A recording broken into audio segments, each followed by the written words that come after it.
how they handle the injury, and it would not be a surprise, according to Rap Sheet, if Daniels sat out against the Raiders on Sunday. That would mean Marcus Mariota would get his first start here in Washington. He played 3 times, remember, last year, but those were all in relief of Jaden Daniels. We, again, won't know more about it until Friday. Also, wide receiver Noah Brown, tight end John Bates may both be out due to groin injuries. Last night, Monday Night Football, the late game, Geno Smith, Raiders coming to town. Geno Smith was terrible last night, threw 3 INTs.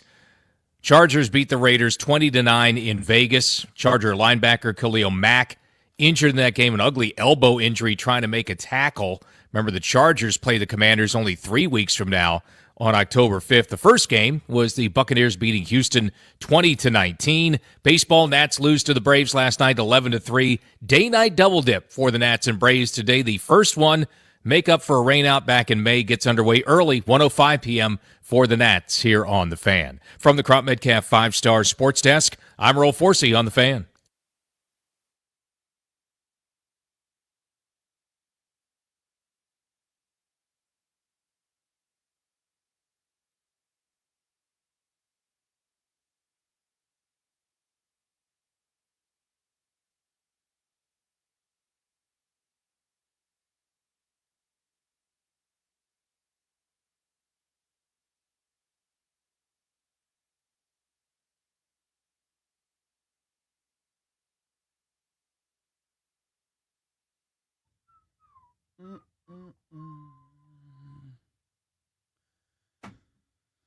What up, everybody? It is 10 a.m. in the District of Columbia, points north, south, east, and west. All the boys are in the Navy Yard, and woo-wee, what a ride it was. The text thread on the BMitch and Finlay program is usually a pretty active place. You never know.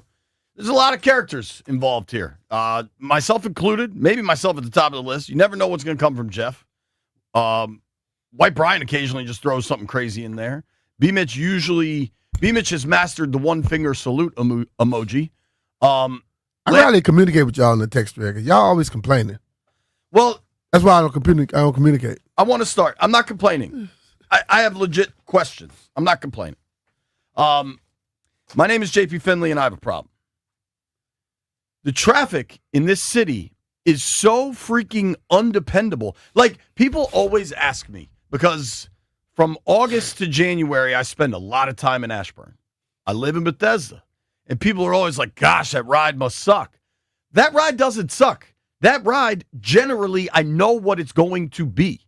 Now, everything going on with the bridge right now has been a little extra. But, like, I know when I leave Ashburn, it's going to be an hour to an hour, 15 minutes to get home, generally. Mm-hmm. The problem with driving to downtown Washington, and maybe this has always gone on, but certainly of late, is you just never know what the hell's going to happen. Brian, you live in Centerville, correct? Yep. And you said you had an easy ride in. Yeah. You said you left later than normal and had no trouble. I roll my same route. I come every morning. I come straight 66, get off at Independence, bring Independence over to Maine, and I come along Maine. I can tell you, 395 will get shut down at any damn time. GW Parkway gets shut down at any time. I'll just say at this time now, with people coming back into the city on Tuesday, Wednesday, Thursday, and with all this BS going on, with all kind of stuff with the political aspect, I'd say if whatever time you were leaving, leave 35 minutes earlier. But you left later than normal today and had no trouble. Yeah. Landfill, you live in Sterling. You are usually here by about 9:15. Yep. What time did you leave this morning? I left at 7:45. And how long did it take you to get in here? 2 hours and 10 minutes. How do you feel about that? Not great. Like, the utter undependability of what's going to happen. So for me, I left, I take the girls to school, drop off is at like 7:55, right? I will confess, a lot of days I get back from school drop off and I just kind of dick around. Like, I just kind of stand around. I usually read the paper. Shout out to the Washington Post. Like, I like to have a few minutes to myself and just have the day, right? But when I got back today, I had to get the trash out and stuff. But it was 8:15, and I thought I was being mature, Brian. I was like, you know what? Yesterday that traffic got the better of me. I'm just gonna get in the shower, keep moving, get on the road. So I'm on the road to drive downtown by like 8:40. I live 8 miles from here. 8 miles. I'm required to cross 0 bridges. There are no highways that need to be involved from my home to this radio station. And I get in, and everything's cool. It says like 9:38 on my ETA on my phone. Then it becomes 9:43. Then it becomes 9:50. Then it becomes 9:56. I am scrambling. I am paying the $18 to park in the building today just because I was like, I don't know if I'm going to freaking get in there. I'd love to say it's Nats game day traffic or something. It's just impossible to know what's going on. I don't think it's ever going to get better. Like, I don't know. And the unknown factor with it all is by far what is the most stressful, I would say. And I don't know, when Landini's in the text thread saying, guys, I don't know what's going on, you know there's big trouble. So shout out to the traffic. We got to be best at something. Damn, we're good at that. Yep. Did you watch the games last night? I watched all of them until the third quarter. Like, Well, I rewatched the fight. Then I watched the first game. Then I got to the third quarter, and I said, you know what? It's enough of this. the first game, third quarter, or the second game? Second game, third quarter. Okay, so let's start with the Tampa Texans game. Yeah. Certainly a good one. Baker's got guts, dude. Baker on that last drive, they didn't have much time. Running when he needed to. He got guts, but that game was lost because Houston can't You tackle. don't like Baker, I think. I mean, he got guts, but I don't. I'm not amazed by what he does. Other people do what he does all the time. He's a good player, man. I'm amazed by the fact that the Texans can't tackle. If the Texans could tackle, Baker can have guts all he wants. They lose that football game. They miss in that little last drive with my man. What's his name? Bucky Irvin, and also number one. Irvin can make some cuts. Both man. of those Rashad dudes. White. They in the last drive, the Texans missed 20 tackles combined. Bucky Irvin had 4 or 5 guys, had him in their grasp, let him go. White comes in there. He get hit by 4 different people, and then he goes down by the 5th and 6th guy. That was a horrible display of tackling. They said that after the game. I think D'Amico Ryans talked about it. D'Amico Ryans is a defensive guy. Offensively, I don't know what Houston has. Now, this game was fairly choppy anyway. Both teams got off to good starts. It's 14-10 in the first quarter, and then this thing finishes. It was 14-10, like, with 10 minutes to play in the second quarter, and this thing finishes 20-19. Yeah. The offense, maybe you credit the defense, but like you said, the tackling was really bad. Horrible. It was just ugly football for a while. Then you go to the late night game, which I stupidly stayed up for. Chargers look pretty good, man. Herbert looks good. They play good defense. Geno looked bad. Geno had 3 picks. Yeah. I don't think he's going to do that all the time, but he did it last night. He wasn't good last night. Herbert finished with 240 through the air with 2 touchdowns. Also showed his legs plenty, which I think gives them another element. Mm-hmm. Didn't get a ton going on the ground. Najee and Hampton didn't have a lot, but I think the Chargers are a well-coached team with a good quarterback and some receivers that can go. The kid, Quentin Johnston, got some speed to him. McConkey's really good underneath. That Raiders team coming to town now. Granted, it's a short week. Genty can run, man. Genty is very, very good, man. Yeah, he doesn't know how to block, but he misses blocks. He's out of position, but he's a hell of a runner. I'm just saying, in that pass game, I've always stated if a running back can't protect the quarterback and pick up blitzes, he shouldn't be on the football field. Yeah, you can run the ball, but if you keep letting your quarterback get hit, that's going to be a problem. Yeah, Geno made some bad decisions with the football, was under duress. I also thought the 2 things Washington did really poorly against Green Bay, cover tight ends and let Micah Parsons blow up the game. That's the 2 things the Raiders got going. I mean, Bowers is obviously a major threat, But I even think the Notre Dame kid from a couple of years ago, Meyer, made a couple catches. And Max Crosby, man, is just such an absolute dog on the field. And I think Crosby's a very different problem than Parsons. Parsons is a complete athletic, like just the tools of Parsons, I think, are probably unmatched around the league. Mm-hmm. But I don't know that you get the same, effort's the wrong word, but tenacity every snap from Parsons, especially right now. They've got him on a pitch count. He's coming back from this back thing. Crosby, it's unbelievable, the tenacity per snap. Yep. And go back and watch. Connerly had some real trouble last week. He did. I almost think that has to be the top of the how are we going to take care of this thing this week. They have to figure that out. Crosby. But everybody have trouble with Micah and Crosby as well. If you decide to let your rookie right tackle go out there with those type of guys, that's on the damn coordinator. That's on the person calling the plays and setting it up. You got to figure something out with that. And then Bates got hurt early last week. Yeah. So that could have been something that they had game plan for. But as I've always stated, you don't game plan for one guy. You game plan for your whole team. So if Bates is out, somebody else has to be over there and help it out. And this week, we don't know if he's going to play or not. So we need to make sure that they have somebody in place to chip Crosby or do something. You don't just let the game plan go to hell. Sure. Here's what we know. A lot of injury discussion for us to have here. The Jaden one's going to be the most significant, obviously. The Jaden is what I reported Sunday and kind of what we were expecting. There's a knee issue, nothing major. I think he's definitely going to miss practice time. I think they're going to take this to the wire Sunday morning. I don't think we get any definitive word on Jaden until Sunday, probably when inactives come out at 11:30. Maybe it gets reported prior to that. If I know Jaden, he's going to want to play.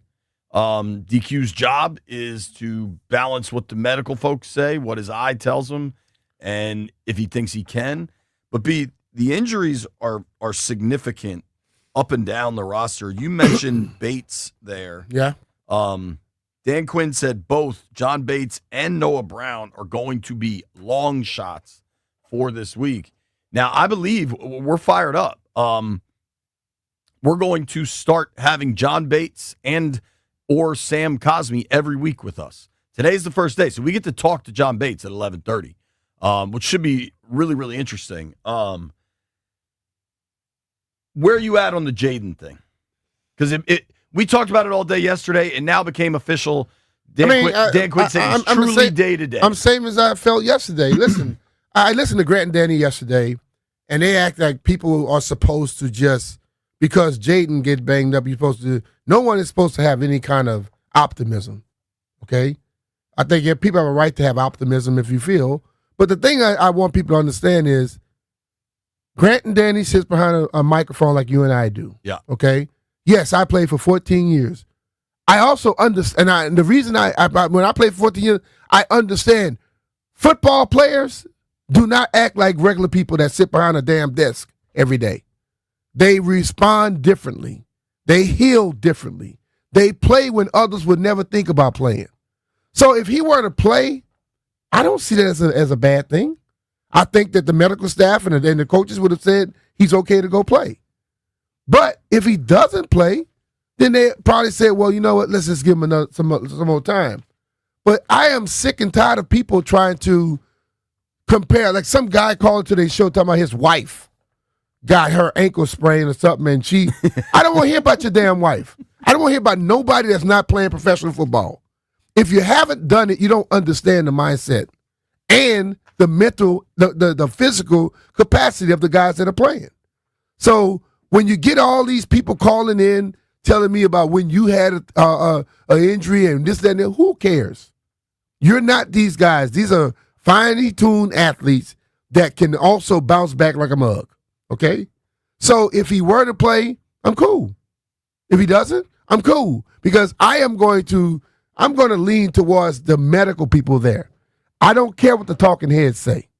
There are medical people there 24/7 that are saying yay and nay.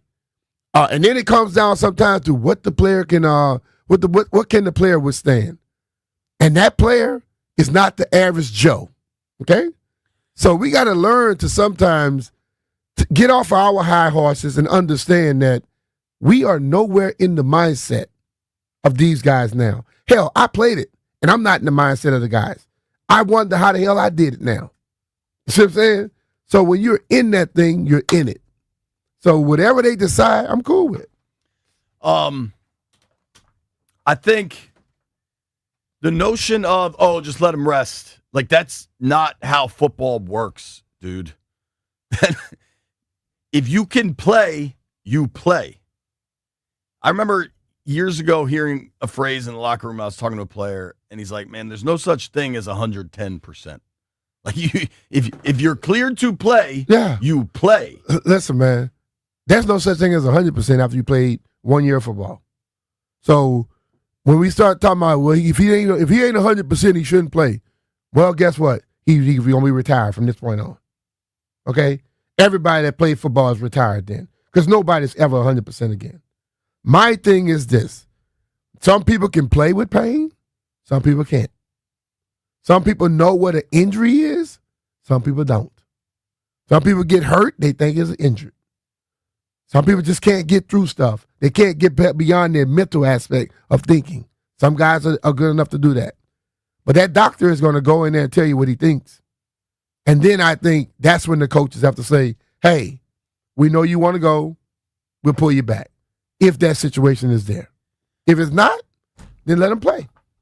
One other thing that I think is worth pointing out, you and I haven't discussed this. I'm curious where you stand. I'd also be quite confident in Mariota if they have to go that way. Yeah, Mariota was really good last year. I'm very confident in it, but I'm not one who, it's the Raiders coming in here. Let's just let him go because, we don't have to worry about that win. That's so stupid. That's the dumbest thing I've ever heard in my life because you want to win every damn game you play. And there's no team that we are good enough just to say, we're going to beat them. No. And this is what I want people to also understand. It's the Raiders. Shut up. Let me go back to Mariota, too. Did Mariota play any or practice any for the most part throughout the whole training camp? No. So what gives you ultimate confidence in him? Last year, he was unbelievable. But as everyone states, that was last year. That's not this year. This year, he hasn't played any amount of real football. So what makes you think he'll just jump in there and now just bounce back like wash after wash? We have to understand, we cover this thing. Let the people who make those decisions make them. I think the majority, not all, right? But I think the majority of people understood during the McLaurin contract situation that the business of football is not the business of your life, right? If you are, if you're a social worker or whatever, if you're an accountant, like the way you have to handle the business of your life and the way pro athletes have to handle their business is entirely different. And I think fans have to understand the way pro football players are wired is if you can go, you go. Mm-hmm. Medical says you're good. Coaches say you're good. And you know play. What, Jay? And that's the thing that difference that people need to understand. What annoys me is people think just because the athletes say he can go, he's trying to be like I'm showing how tough I am. No, that's not showing how tough you are. You have been in this thing this long. And you know what you've done? You've put your body into the rigors. You've gone limits that you didn't think you can do. Now you know where you can go. Now you know what you can do. The average person do not know where they can go. That's why they always say, well, protect them from themselves. You know what? How many of the average people that talk on the microphone have been anywhere close to where those guys go? So you don't know if they're trying to be tough. They just being who they are. I've been in this point before. I've been in this situation, and I'm going to continue. I'm going to fight through it. And if it gets to a point where it's something that's a little bit more tedious than I thought it was, I'll step out of it.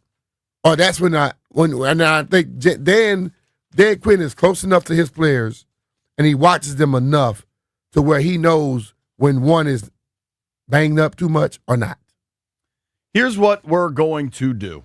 When we return, Dr. Carter Mitchell will join the program. He's an orthopedic surgeon specializing in sports medicine, has worked with the Nats, DC United, the Alabama Crimson Tide, understands the knee. He's going to help us understand exactly what Jaden is going through. What I am going through is the incredibly pleasant change to my home by getting a new garage door. I can't tell you how many times I've left the damn thing open. I do it all the time. It drives my wife crazy. Well, you know what? One less thing to drive my wife crazy because I got an app now and I can close it. I can also set up alerts for when I do leave it open. It'll let me know and I just say, close it. The MyQ app is a game changer and the folks at Door Pro America can install it for you. Whether you need a new installation like I did, my old garage door sucked and was super loud, or you just need some maintenance, some repairs, Door Pro America can take care of you. They're based locally, and they've been proudly serving the DMV for over 50 years. They can do it all, repairs, maintenance, new installations, and they handle it like pros, like they did at my house. Call today. You could save $60 on a repair or $150 on a new garage door. Call 877-DOOR-PRO. That's 877-DOOR-PRO. And tell them JP Finlay sent you. Or you can check them out online at doorproamerica.com.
I'm Earl Forsey. We're brought to you by Reynolds and Power Home Team Keller Williams Realty. Commanders not only beaten in Green Bay Thursday, they were beat up.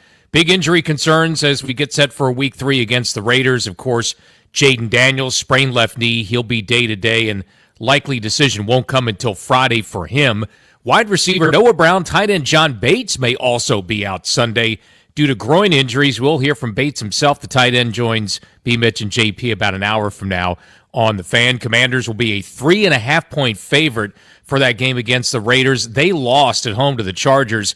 Monday Night Football doubleheader last night, 20-9. Geno Smith threw 3 INTs. The early game, Buccaneers beat the Texans 20-19 Monday night. Baseball, Nationals beaten up by the Braves 11-3. They will play 2 in D.C. today. The first one, an early start, 1:05 for Nats baseball today here on the Fan. Want to hear the fastest way to know what your home would sell for? Reach out to Empower Home Team. Simply text your address to 800-763-3000. No phone call. Just text your address to 800-763-3000. That's 800-763-3000. From the Crop Metcalf 5-Star Sports Desk, I'm Earl Forsey on the Fan.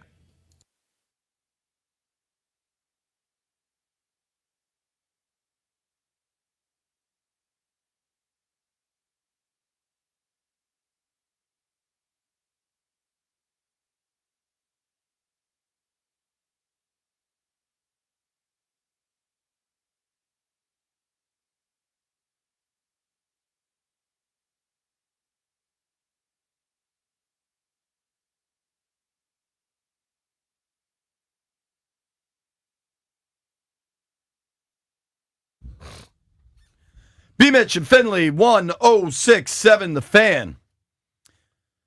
There's going to be a ton of conversation about Jaden Daniels' knee this weekend. Yeah. This week. And B had a really good idea. He's like, why don't we try to talk to a doc? Yeah, somebody who knows what they're talking about. Right. Like what's actually happening Did all the here. speculations. And my friend Cisco, B, Doc Espinel, was able to put me in touch with Dr. Carter Mitchell, who's an orthopedic surgeon. Man, must be a great doctor, last name Mitchell. That probably is. Dr. Mitchell. MedStar Health. Dr. Mitchell is a sports medicine expert. That's what he does over at Georgetown University. All right. Worked with the Nats, worked with DC United, worked with the Alabama Crimson Tide. Dr. Mitchell, how you doing, man? I am fantastic, JP. Thank you so much for having me on. BMitch, how are you doing today? I am doing fantastic, man. I saw your last name yesterday. I said, cool, they got a real guy on the show. So B wanted to get you on, the way, pretty much the way the NFL works, but certainly the way Dan Quinn works, is we get as little information as possible. But they did say there was an MRI, there's a knee sprain, and it's all day to day. When you hear that, and I believe you watch the games, like, what did you see? What do you think, Doc? Well, this is the NHL version of the lower extremity injury. Knee sprains there are lots of different types of knee sprains. Yep. Really, it depends on the ligament that is involved. So, ligaments are these collagen fibers that connect bone to bone. You've got 4 of them. You have your MCL on the inside of the knee, the lateral collateral ligament on the outside, and of course, we all hear about the ACL and PCL in the center of the knee. So when they're talking about a knee sprain, we don't know what ligament it is. All we know is that they got an MRI. It probably showed some fluid in one of those ligaments or in the knee somewhere.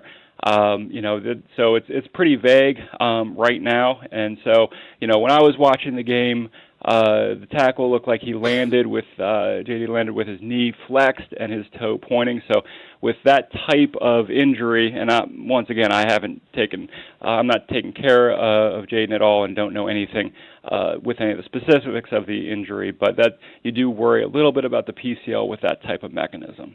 That was, I think, some word out there about an LCL. Mm-hmm. And like for me, whenever I hear sprain, you know what I think? I instantly think small tear. Mm-hmm. People the sprain word makes people say, okay, if you hear tear, they lose their mind. Mm-hmm. Is most sprains like a slight tear?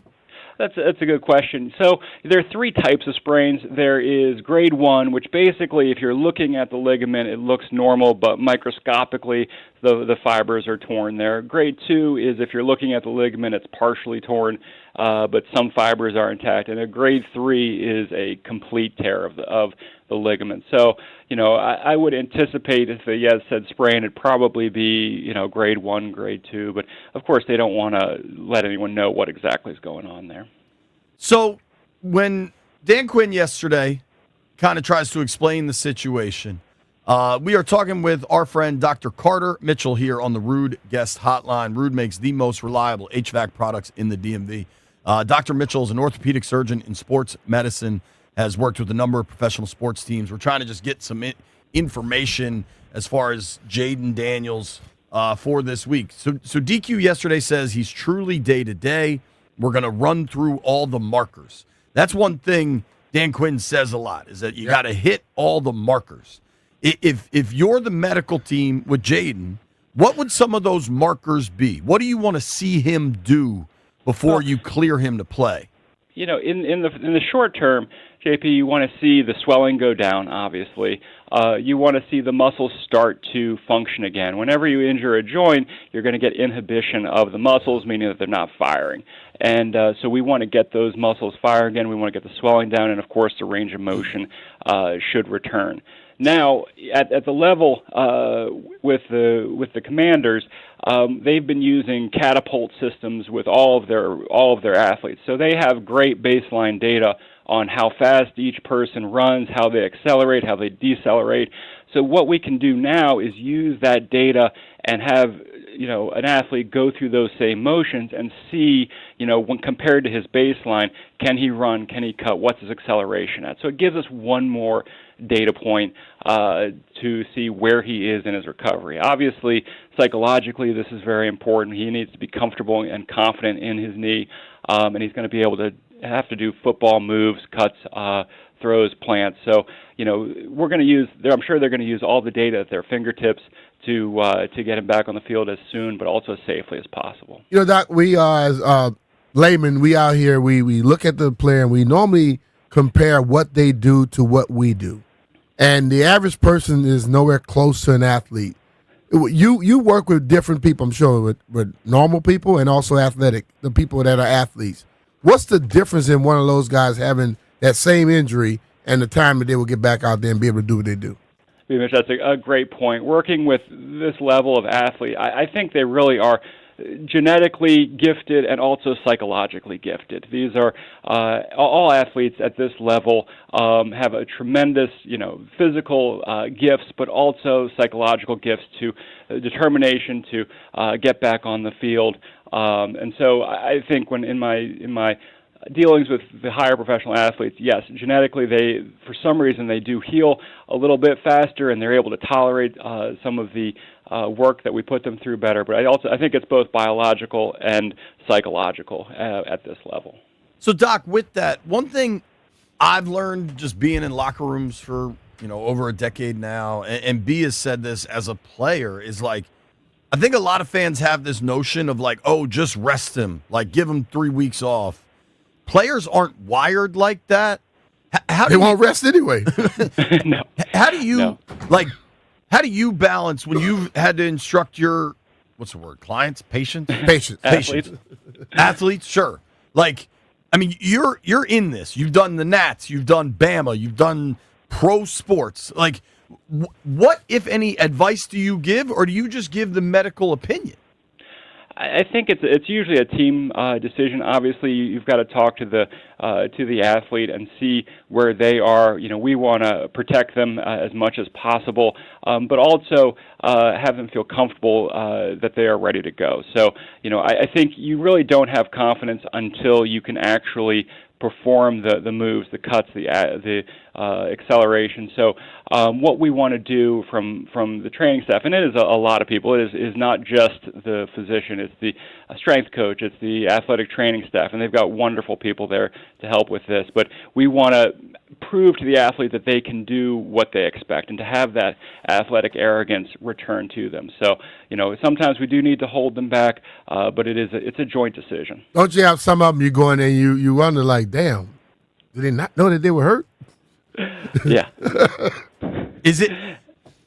I don't know that you can have one, right? But like in your professional opinion, do you think it's likely, unlikely? Is it a good idea? Is it a bad idea if Jaden goes this weekend? I really pause it. I don't want to talk about a patient I haven't seen before. Sure. I've been if you do this long enough. That makes you look a little foolish down the road. But I know what I do know is that they have a tremendous staff there. I know some of the doctors who are on that staff, and they're going to be as protective of Jaden as they possibly can be, and get him ready to play as soon as they possibly can be. So, hopefully we'll keep our fingers crossed that he can get back on the field soon, because we all love watching him play. Yeah, I've been in it, and I see where guys know where they can go, and a lot of people don't. And I think when we start making our opinions based off of what we know, we are putting ourselves at a disservice, because we might be able to say, "Oh, I can push myself to the limit." That guy may go 25,000 times past what you think, and that's why you see athletes get on the field. And I don't think it's anything about trying to be tough. I just think that it is what you know you can do, and you go and you do it. No, I mean you have decades of experience in this situation, and there's also always other issues that may be that the public don't know about, that may affect certain injuries, that may be more vague out in the media. So I'm sure they're going to keep an eye on him. I'm sure they're going to get him back as soon as they possibly can. So I'm looking forward to that day. Doc, last one from me. Whatever this injury is, knee sprain, if it's a micro tear, you said a lot of words that I understand some of them. I think what fans' biggest concern is, like, does playing him make him more likely to become injured again, or let this get worse? How do you measure that or mitigate that? Stop playing football. So sometimes you can mitigate that with braces, but I think that the biggest thing is, can he move like he wants to move? Because he expects for him to have a certain ability to cut, to get away from players. If that ability is not up to what he's expecting, then that may put him in a bad situation. So that's where the technical data can help with where we are in this day and age. And sometimes the knee brace could be a hindrance too. Like, I remember I had one in high school. I had knee surgery, and when they put me back out, they put me with a knee brace on. I never felt comfortable because I had the knee brace on, and in my mind, I knew something was wrong. The moment I took the knee brace off and they just taped it, I was able to freely move how I wanted to move, because I didn't feel like I had something holding me back, or that I didn't have that luxury of having something to help me out. So now I had to depend on what I had, and I was able to go better without the knee brace than I was with the knee brace. They are restrictive as well, and also other people start to target those braces, so you got to be careful with that to a certain degree. I've noticed that the people in the NFL are targeting quarterbacks low. Look at the games from yesterday. Doc, do you expect Jaden, if he is out there, to have a big old brace on Sunday? I don't believe so. I think if they felt like he needed a brace, and a lot of it depends on what type of ligament actually was sprained. So, if it's one that can be braced effectively, like the medial collateral ligament, then yes. Something like a PCL or an ACL, where it controls rotation of the knee, braces are not quite as effective. So we may have a better idea what's going on depending on what they put him in afterwards. Last thing, I wrote a note here. You mentioned catapult systems, and that's how they track the data. Is that little sports bra thing they all wear? Absolutely, yeah. Okay. That is the wearable sensors, and they are built into the shoulder pads as well. And that's invaluable information for how they run. Tight undershirt, JP. That's cool. I never knew what it was called. Catapult system is way cooler than sports bra, too. Tight undershirt. Doc, really appreciate this. I'm going to say this two ways. Appreciate you. Sincerely appreciated your time. Hope we don't have to have you on again. Absolutely. I'm a big sports fan. I do not want to have the people in our office. So you guys have a great rest of the day, okay? Thanks a lot. Doc. Take care, man. That is Dr. Carter Mitchell. I'm calling him Cuz from now on. What's up, Cuz? All right, Cuz. Orthopedic surgeon, sports medicine, Georgetown Hospital. Thank you very much to Dr. Mitchell for making some time for us. Whew. All right. I think I feel better after hearing from the doctor. The thing of it, the reason I said it yesterday is because I'm like, I know everybody's going to have an opinion. And one thing about today, everybody has an opinion and people begin to run with those opinions. They don't know what the hell they're talking about. So I said, let's get somebody that know what they're talking about, and at least we can help somebody out. As I said, beginning of this show, when we started it, we are not only bring information, we try to educate, and I hope he help educate some people. I am here to educate you about Paul Henry's window installation. Working with Paul has changed my house. I sat and watched football in my porch last night. You know what I was able to do these nice, cool fall nights? Open the screen doors, open the windows, had the ceiling fan going. It was perfect out there. Working with Paul Henry has dramatically changed my home, my family's lives for the better. New windows, new doors. House stays nice and cool in the summer, nice and warm in the winter. We used to have janky-ass windows. The winter was terrible because it was freezing. I had to put extra blankets in my daughter's rooms. Not no mo. Call Paul now, and you can get 10% off each window with a 5-window minimum and 10% off each door at Paul Henry's Window Installation. Well, everyone knows I've talked about Paul doing my windows and doors, and he did a terrific job with that. He basically put new windows in every aspect of my house, came back and changed up all the doors. And now, Paul, he gave me a nice pergola. And JP talks about being outside watching it. I have this plan now. After he finished up the pergola, he changed up the inside, put a lot of lights, will hang me 2 TVs out there. I like to sit outside a lot. There's some days in the fall where you'd rather be outside than sitting inside, and Paul has enabled that for me. They do a great job when they come in, and they don't overcharge you. So you can reach out to Paul right now. If you're looking for windows and doors, reach out to him. You get 10% off each window with a 5-window minimum and 10% off each door. Contact Paul Henry's Window Installation today and tell him BMitch Finlay sent you. PaulHenry'sWindows.com, your clear home improvement choice.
So brand new.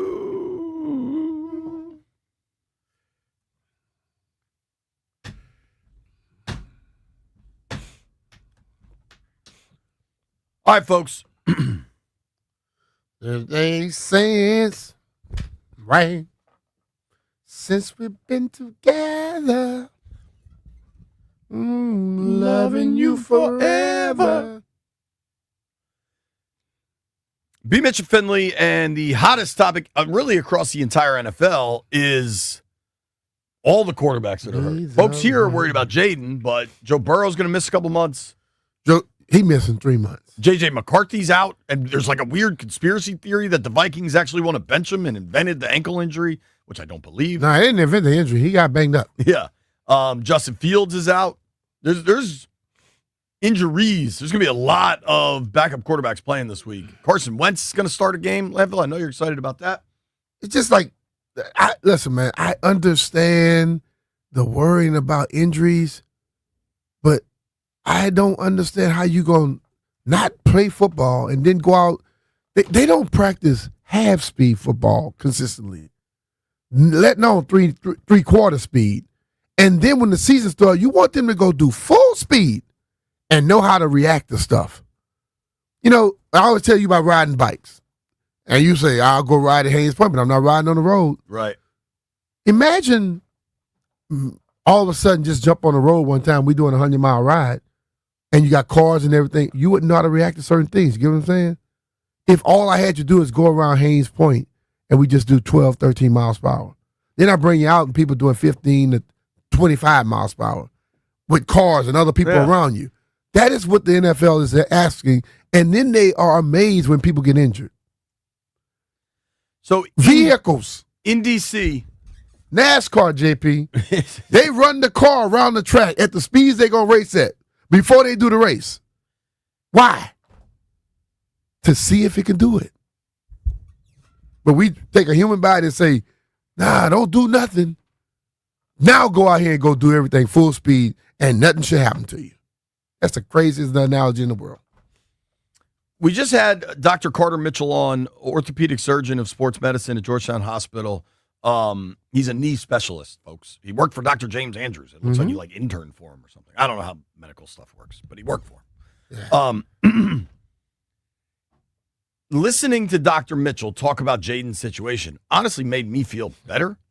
The level of, I think sometimes we're too dismissive of how in-depth the data, the medical staff, the training staff, like how deep they go on this stuff. They go. Is far more than, rest him a couple weeks. Nah. You know what I mean? Like that's no, you can't. Because what you do, you don't rest. Hell, to be honest with you, most players would rather be out there practicing than rehabbing. Rehabbing is way worse than the actual practice. That is the most aggressive, tedious, demoralizing stuff you could ever do in your life. Because they are basically, you're breaking up scar tissue. They're trying to see where you can go. That hurts more than the other stuff. Jeffrey, you heard the good doctor there. I know you're nervous. You love this. Jeff always nervous. You love the burgundy and gold, among with like eight other teams, but you love the burgundy and gold most, I believe. Jaden has a knee sprain. That's the layman's term. I'm sure that's a much more technical term somewhere out there. You heard the good doctor say, yeah, this is not that big of a deal. This is pretty normal stuff. We're going to measure the data against the baseline data. You feeling better? Worse? How you feeling, Jeff? To be honest, B and JP, as y'all look at me through the glass window, I am nervous until I see Jaden play. And the reason why I say that is I want to know is he going to move timid now that he knew his knee was hurt a little bit? Is he still going to have the same burst of speed to get out of those situations in the backfield?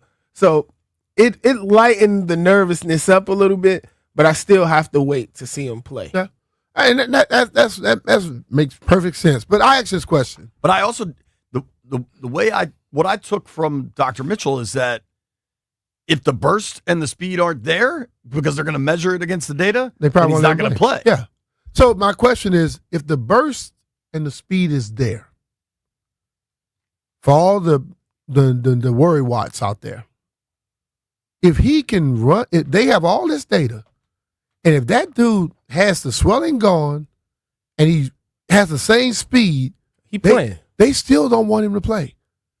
And see, that I heard the blind assumptions of just holding back till next week because this game don't make that much. It's not that important this early in the season. Yes, it is. Winning is winning. Yeah, I have to agree with you on that. If you win now, you make it a little less. Remember when we used to always say how Ron teams always play tougher, way harder down the stretch, and I made the comment. I said, well, if you win early, you wouldn't have to be so damn stressed down the stretch. If you can get pile those wins up early, but it all comes down to if the numbers say he can play, I have no problem with him playing. That's what I'm trying to let everybody understand.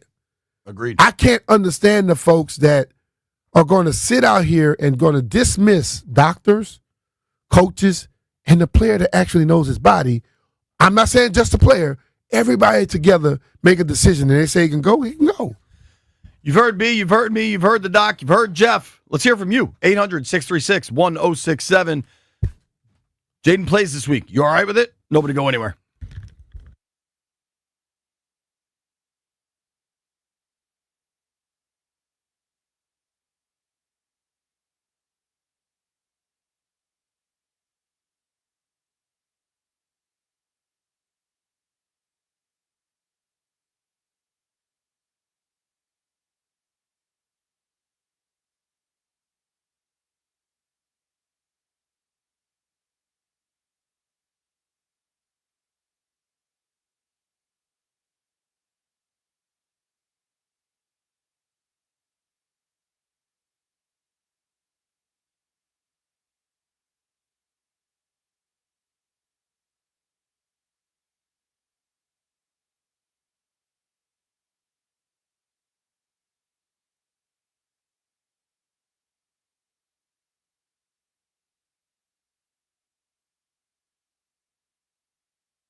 I'm Earl Forsey. We're brought to you by Prince George's Community College. Jaden Daniels' left knee. That's going to be the story all week, as right now Dan Quinn and the Commanders uncertain if their quarterback can play Sunday against the Raiders. We'll just kind of go through the whole process with him. And with Jaden, we know how important he is. And so we're just going to kind of take it. That's why I truly say it's day by day to make sure that he can absolutely be himself. Marcus Mariota would get his first start here in Washington if Daniels can't play. Mariota played 3 appearances in relief of Daniels last season.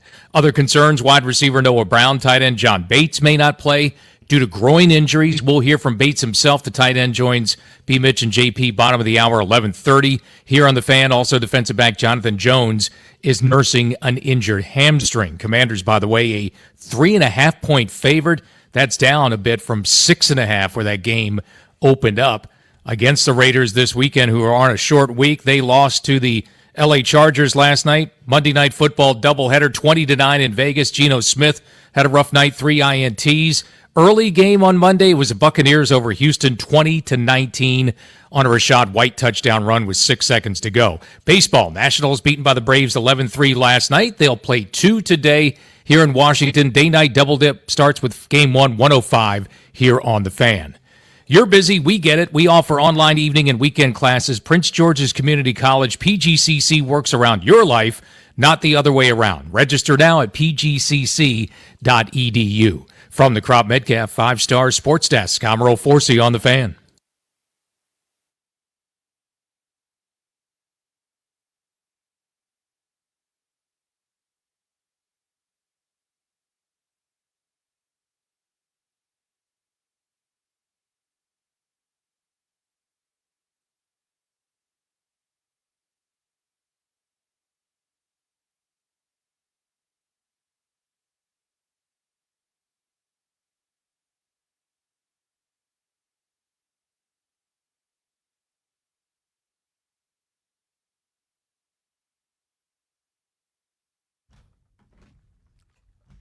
Love and happiness. Happiness. Derek was playing this on the ride from Milwaukee to Green Bay. Something's going wrong. I had never heard the grits story. That was wild. That'll make you change your 3:00 life. in the morning. The grits. You heard about the Al Green and You the grits? learn things driving from Green Bay to Milwaukee in the middle of the night. You learn it kind of stinks in spots. There's a lot of fog. And Al Green got when that grits gets stuck on you, boy, that hurt. Al Green got a bucket of hot grits thrown on him. Then the lady went and offed herself. Huh? You know the rest of that story? I try not to think about Dog, it's crazy. No wonder Al Green that. You went and looked it up, did you? Yeah. I looked it up in the car while we were driving. You guys started talking about that. That's why you got so quiet. I thought you were asleep. Like it was common knowledge. I was like, what the hell? Professor Landini, you have a PhD emeritus in BSology. Nobody cuts through the BS like you do. What do you think they should do with Jaden? I'm a little nervous just because last year, they tried to tell us for several weeks that he was completely fine. And then it came out, he had a broken rib, which it was obvious to everybody watching that he wasn't totally fine last year. So I'm a little nervous about how they'll handle this injury. But ultimately, I think you just kind of got to let him play. If he says he can play, let him play. Here's where I land. To me, there's 3 factors, right? Uh-huh. The medical athletic trainer side that has all this data, the catapult systems. There's a reason you love that new word, boy. It's better than what I always used to say. They have all the data. Yeah. If the medical and the athletic trainers and the data tells you he's good, step 1. Then perhaps I'm old-fashioned, Brian. Mm-hmm. Missionary, steak, potatoes. I'm an easy guy. If the data, the analytics, the medical staff says he's good, step 1. I still want the coaches to watch. Yeah. Watch him play. Put him through that rigorous-ass workout we're going to see Sunday morning. Yeah. And if the coaches, to their eye, are like, he's good, then he's good. That's step 2. Then he can say good. And then Jaden says, yo, I'm good. Yeah. Like, if they hit those steps, let him play. But it probably would be Jaden says he's good. Now the medical staff got to go out there and figure out if they see everything right. And if they said, then the coach is going to work him out and say, okay, all right. Jaden said he's good yesterday. We Yeah. both know that. Yeah, that yeah, dude wants yeah, to go. yeah. But like, I don't know. Like Landy said that they didn't tell us. They told us he was good. They say he was day to day. But the thing about that rib, you feel good until you don't.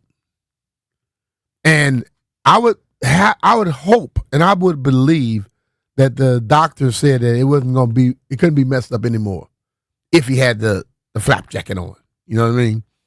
Because when you got a broken rib, well, it must have been fractured. I wouldn't say broken. Everybody, when you're fractured, they say broken. If it's broken, you probably won't play because that thing sticking to your lung, you got a problem. You know what I mean? The fracture, I think, is probably what he had. And the layman, most normal people are going to say, oh, my rib was broke. It's a hairline fracture probably. And that hurts like hell, too. I injured my ribs once. Mm-hmm. Hurt like hell. Oh, yeah. I wasn't trying to play football. Even when you sneeze. I think it feels like somebody's sticking needles in it's you. unbelievable. I think you land in the same place. If all signs are if all systems are go, he goes. I'm always there. Like it comes like when the medical side says okay, now you got to see if the player can go do it. And if the player can go do it, then normally, if the medical side said okay, the player feels he can do it. If the player thinks it, when he works out, he gonna show you that. Normally, it's the player who's a little hesitant when he go to work out, then you really get your answer. If he's hesitant already when he works out, then it's gonna speak volumes to you. Let's hit these phones. Devin is in Southeast. What up, Dev? Hang on. Now say it. What's up, Devin? How you doing, man? What's going on, y'all? We good, bro. Hey, man. So I just feel like, man. So with this knee, right? If it is sore and if it is still bothering him, if it's any swelling, I think we should just hold him out precautionary. He is the big picture of our franchise. We don't need to rush him back. We learned that with RG3. And I ain't saying that we got the same people in place making the same decisions, but that's a universal thing that, hey, when you got your big fish, you don't want to put him in harm's way because, for example, the guy who just tore his Achilles, Tyrese Halliburton, he probably could have sat out and missed the game and missed the playoffs or the finals, and they would still have him for the future. But now, they let the player talk himself into playing. So that's all I feel. I just feel like, man, we got to protect the franchise player and protect our future. Thanks, man.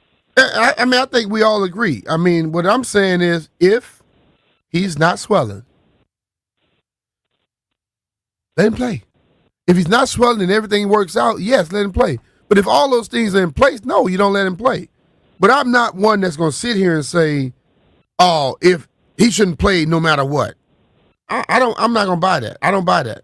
Well, if everything works out, where everything is going in the right direction, why not let him play? Because then what happens is the same folks that say don't let him play. And then if they say he could have played and we lose a game, and that game ends up being the deciding game later on, well, we should have let him play back then. When Steven Strasburg was being shut down, everybody was pissed off. Why are you doing this, that, and the other? But when he came back and finally got to the World Series, now everybody has this revisionist history. Well, you see what they did with him.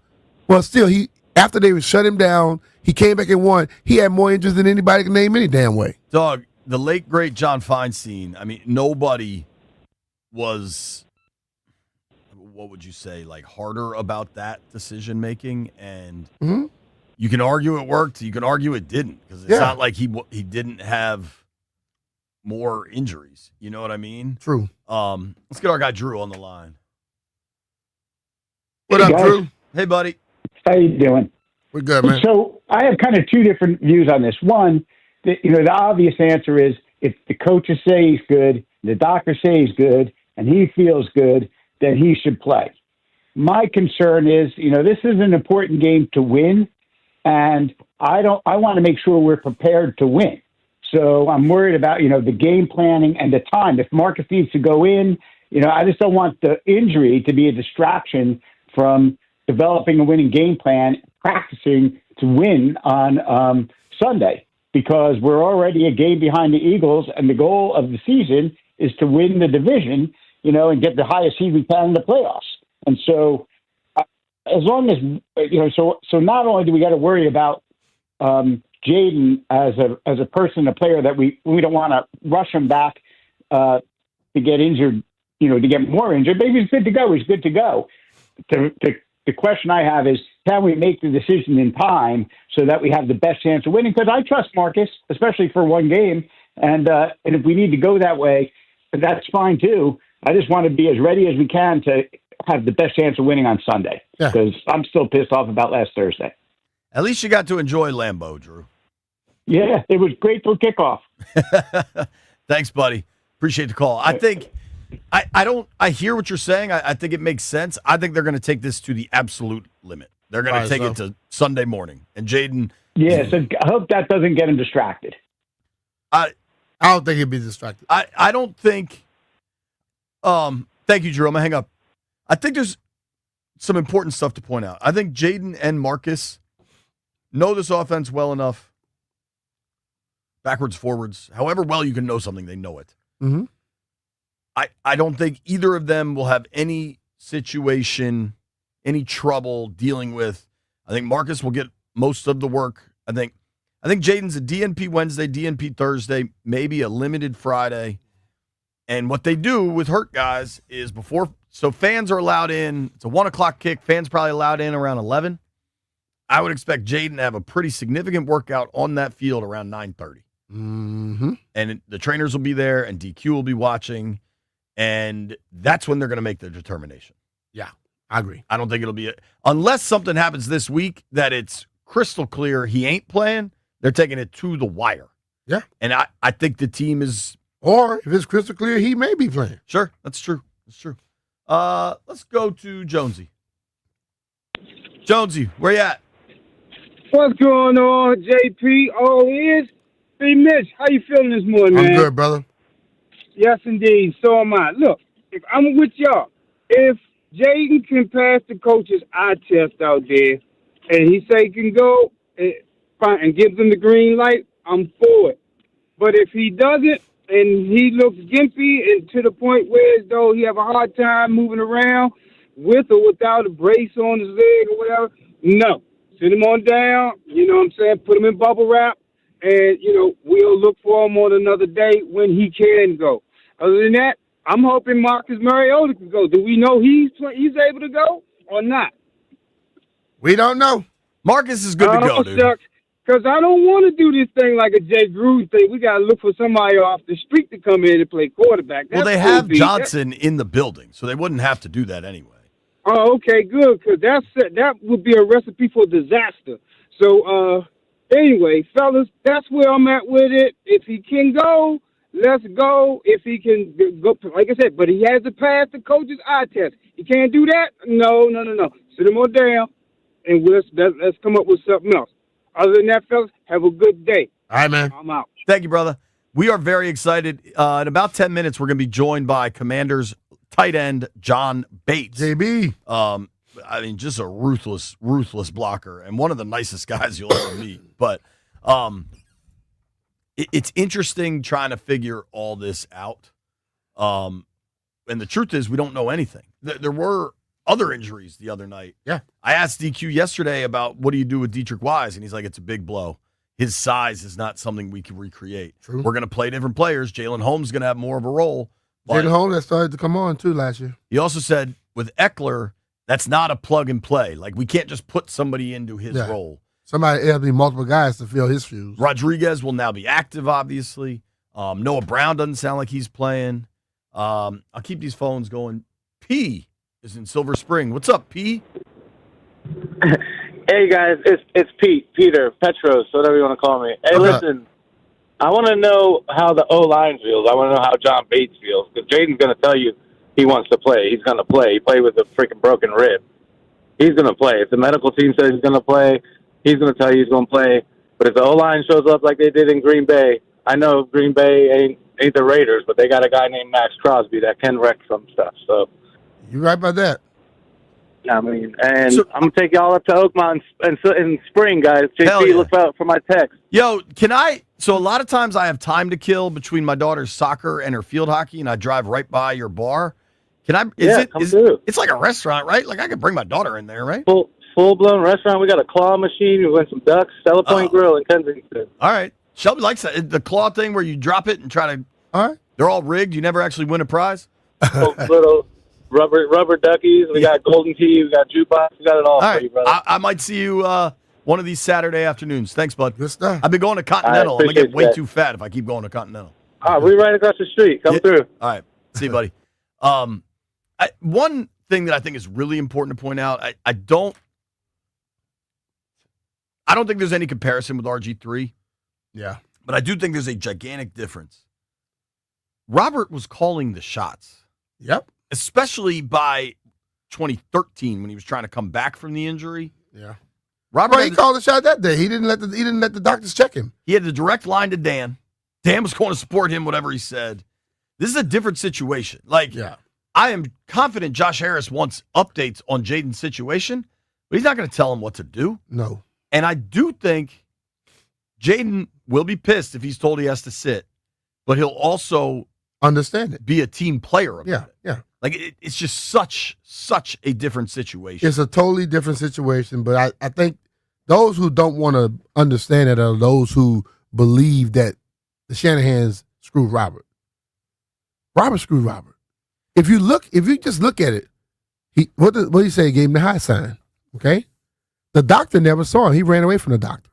And then what did he tell Trent Williams? That came up later on a TV thing. I heard my knee go 1-1, but don't tell nobody. Trent, like, you sure you okay, right? I'm okay. He also, there was a rumor came out where he said he did not want Kirk Cousins to play. He was afraid that Kirk was going to play. So his fear put him back on the field, and he got hurt. You also had such a broken. So when Harris bought this team, and you get through the last year run, and then Josh gets to really build out his team, right? What I always said was organizational alignment. Mm-hmm. And it was funny. I heard Nick Saban talking about this on game day, how college football needs to have that similarly. You need alignment from the top down. And what that means is the owner to the general manager to the coach to the quarterback. Mm-hmm. And what you had in the Robert era was Bruce Allen was on the side of ownership. Shanahan was on his own. Bruce was undercutting him. Dan was undercutting him. It was a poisonous situation. Yep. Adam Peters and Dan Quinn are on the same page. They're going to go through this together. Nobody's trying to undercut the other one. Stop with the Robert comparisons. When we return, John Bates will join the program. Really excited to talk to John. Nobody go anywhere. You're listening to BMitch and Finlay. If you are going anywhere, though, only one company to call. That's Metropolitan Moving and Storage, the official and unofficial moving and storage company of 106.7 The Fan. I've known these guys 30 years. I've known them since high school, middle school, played sports with them, gone to the beach with them, maybe even enjoyed ourselves together over those years. Hmm? I'm telling you, John and Justin will take care of you, whatever your moving needs are. Office, residential, say you got high-end art, sculptures, chandeliers. They'll build custom crates for anything you need. If you want to get an idea of what you're looking at, they'll send a moving consultant to your house, to your office, to your warehouse. You can discuss what's going to happen. They'll give you a free on-site estimate. They got storage. Say you're moving. You want to get your house. What do they call that when you put the furniture in the house? Staged. They'll move all your stuff out of the house, put it into storage, and then when you buy your next house, move it in there. They can do anything you need. There's a reason they are the best moving and storage company in the DMV. Trust me, I've known these guys forever. They're the only company I would call if I was moving when I'm moving again. DCMetropolitanMoving.com. DCMetropolitanMoving.com. You can hit them up. 301-279-0090. That's 301-279-0090.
I'm Earl Forsey. We're sponsored by Door Pro America Garage Door Service. Go with the pros at Door Pro America. Lots of injury issues for the Commanders as we get set for Week 3 of the season Sunday. Home against the Raiders, of course. Jaden Daniels, the big concern, the quarterback, day-to-day with a sprained left knee. Some others who are banged up, wide receiver Noah Brown, tight end John Bates, have groin injuries. Their status uncertain for Sunday. We'll hear from John Bates in a moment. Tight end will join BMitch and JP in just moments here on The Fan. Also, defensive back Jonathan Jones has an injured hamstring. Monday Night Football last night. Chargers beat the Raiders late night in Vegas, 20-9. The other game, Buccaneers with a touchdown from Rashad White with 6 seconds to play, nipped the Houston Texans 20-19. Baseball, Nats were beaten by the Braves 11-3. They'll play 2 today at Nats Park. First one is coming up soon. Game 1, 1:05 for Nats baseball today. Afternoon game for the opener here on The Fan. Go with the pros at Door Pro America. From spring repair or replacement or a brand new garage door to boost your home's curb appeal, call 877-DOOR-PRO today. Ask how you can save $60 on a repair or $150 on a new garage door. Visit doorproamerica.com. From the Crop Metcalf 5-Star Sports Desk, I'm Earl Forsey on The Fan.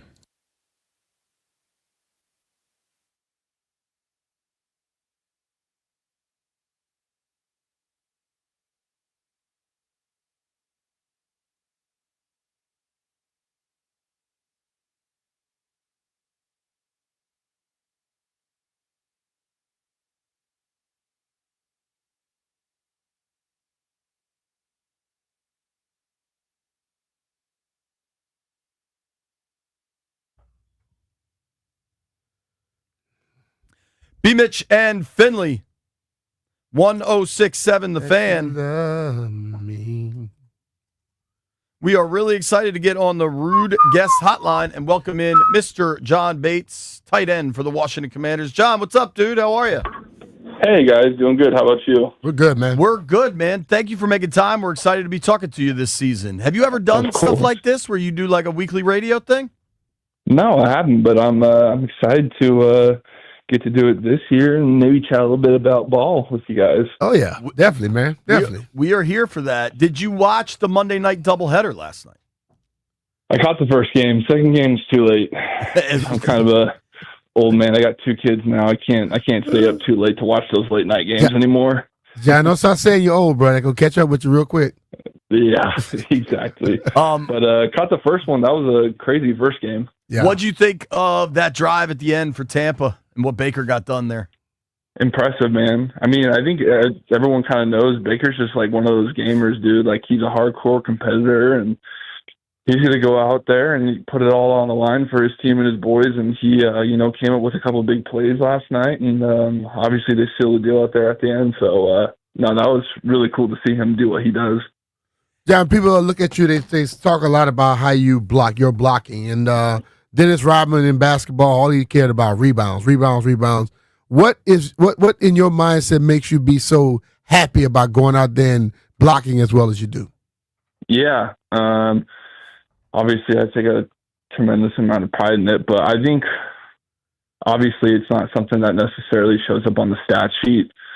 But I think as like a true football player and people who are in the building and understand how offenses go and how, this whole team thing works, I think a lot of people see what big of a deal it is for, someone to go in there and block the way that the O-line and I do and, help our team out. And so I think it's just kind of one of those things that maybe not very many people from the outside looking in appreciate, but I know it's well appreciated inside the building.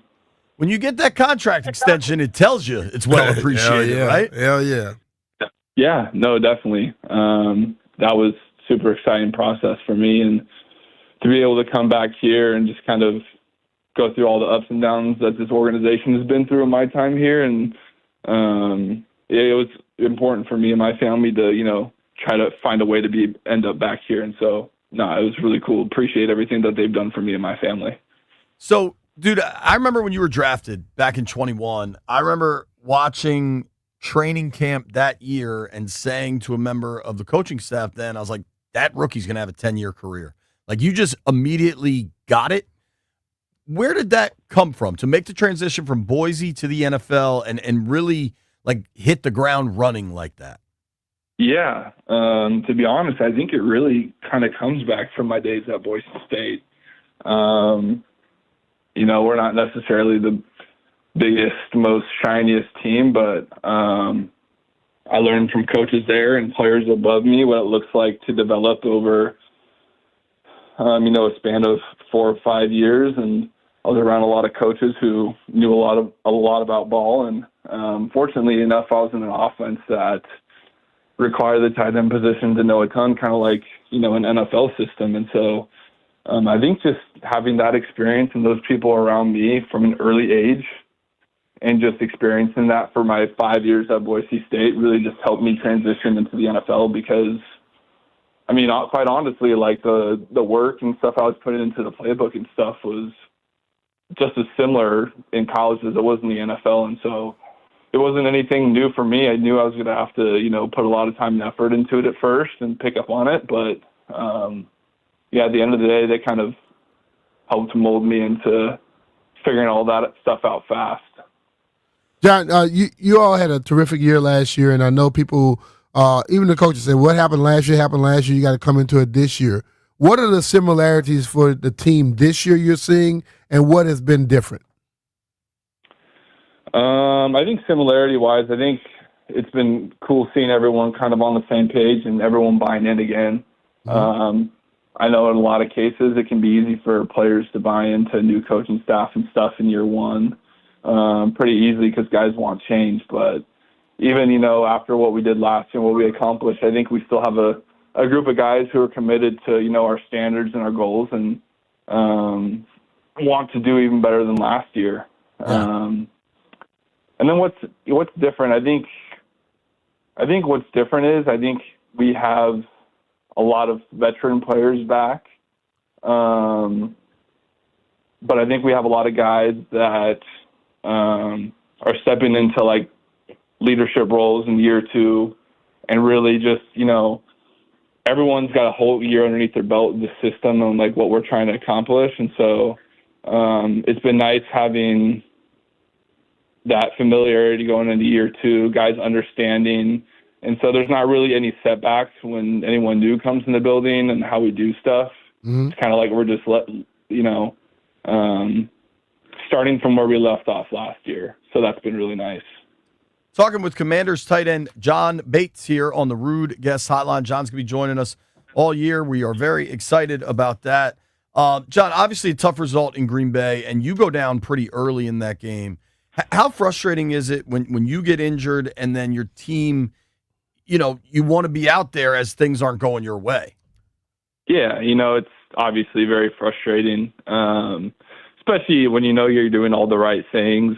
Yeah, taking care of your body, putting the right stuff in your body with your food, diet, treatments, rehab, all that stuff. That's probably just the most, frustrating part of the whole thing is when you're doing all the things that you're supposed to do and stuff like that happens, which is a bummer. And then, yeah, obviously I want to do anything possible to be out there to, help the guys and help our team win. And so, things didn't go our way Thursday night, but we have a strong, resilient group that's been through adversity before. And so I know that we'll learn a lot from this game quickly and move forward to Vegas. How big has it been having guys like, you have so many veteran guys that, we got guys on the team that we feel going to be walking into the Hall of Fame, and Von Miller, also you have Bobby Wagner. Having those guys on the other side, Zach Ertz, in your room you have Zach Ertz, but those guys on the other side to not only tell you all how to get over the hump sometimes, but can educate you on defense and what they're trying to do to you. Yeah, no, it's been super. Those guys have seen a ton of ball and have a ton of experience and a ton of just gameplay feel. And so it's been really great just having, obviously Zach in our room and some other guys on the offense and then guys on the defense too that you can pick your brain. I know a guy for me that I use a lot on the defensive side was Dietrich Wise, just because, he's kind of a run stopper. And so he's kind of looking for what I'm trying to do against guys like him and vice versa. And so he's a guy that I picked his brain a lot and he picked mine, and just what we were trying to do and see. But it makes a tremendous difference because then it's becomes the game within the game. And when you got a lot of guys like that have played at a high level for a long time, it helps bring up everyone and make everyone better. We know you're dealing with the injury. DQ said probably a long shot for you to get back on the field this week. What is it like for you going through a week where the finish line is probably 2 weeks out? Yeah, obviously it's a weird thing, but at the end of the day, like, I can control what I can control, and so it's just kind of putting my head down and working my tail off in the weight room and the recovery room, and just trying to do everything I can possibly do to get myself out there as fast as possible. Yeah. And then what's it like when you see Jaden getting knocked around in that Packers game? And obviously there were a ton of injuries. You mentioned Wise, Eckler, Noah. But when Jaden pops up grabbing that knee, do you freak out in the moment, or do you just kind of keep it cool because you understand what pro football is like? Yeah, I mean, it's tough when you have a guy like that. You see the little bit of whatever happened to his knee there. Obviously, it's pro football and stuff happens, so you don't want to freak out because it's not the end of the world. But you definitely don't want a guy like that to go down. Yeah. I'm not sure what his status is moving forward, but whoever's going to be out there we're going to have full trust in, and it's going to be a good situation. So should be good. I feel like I hear a little one in the background there. How old are the kids? I know you just had a baby this summer, I think, right? Yeah. I got little girl that'll be 2 in November. I literally got back 3 minutes before I started this from ballet class with her. So I love and that. then Enjoy those moments, dog. Boy. So we stay busy, especially on off days. We're in there doing recovery, rehab, all that stuff, treatment, and then straight to the dad life. So it doesn't stop, but it's well worth it. Oh, it is. It is. Believe me, mine are in their 20s and 30s, and those moments go quick. So make sure you enjoy them all as they happen, dog. Most definitely. Yeah, John, we know your skills as a blocker. How are you as a ballerina? Not too bad. I can move a little bit. Got some athleticism to me, so that helps me. But yeah, not too bad. I think my wife would maybe disagree, but my daughter thinks I'm cool, so we'll rock with that. That's all that matters. Hey, exactly. Dude, thank you very much for the time. Looking Appreciate forward you, to John. doing it every week, man. Thank you. Rest up. Yeah, thank you guys. Appreciate it. All right, man. All Take care, brother. Commanders tight See you next end week. John Bates. Really, really good dude. I love hearing the little kids in the Oh background. yeah. Tuesdays are the They don't off care day. what you're doing. No. It's dad time. It's dad time. Yeah. That was really, I really enjoyed that. Thank you to John. Looking forward to keep that going. Yes. Nobody go anywhere. You're listening to BMitch Finlay. Hey, it's Brian Mitchell here. FanDuel is getting you ready for kickoff with an offer you won't want to miss. New customers can bet just $5 and get $300 in bonus bets if you win. That's right. Pick a bet. Bet $5, and if it wins, you'll unlock $300 in bonus bets to use all across the app. You can build parlays, bet player props, ride the live lines, whatever your style, FanDuel has you covered. The NFL season is finally here. The only question is, are you ready to play? Visit FanDuel.com/Brian to download the FanDuel app today and get started. FanDuel Sportsbook is an official partner of 106.7 The Fan. You have to be 21 years old and present in Virginia. First online real money wager only. $5 first deposit required.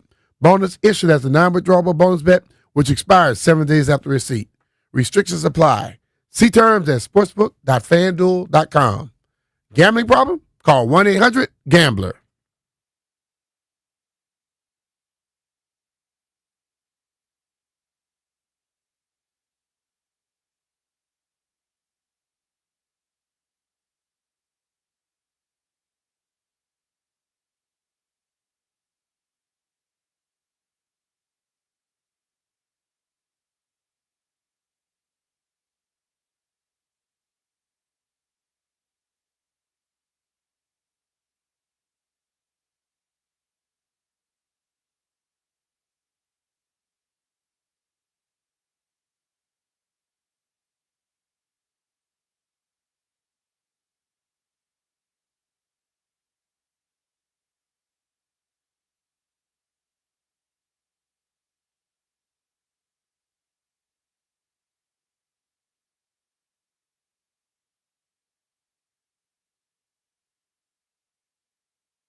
BMitch Finlay, 1067 The Fan.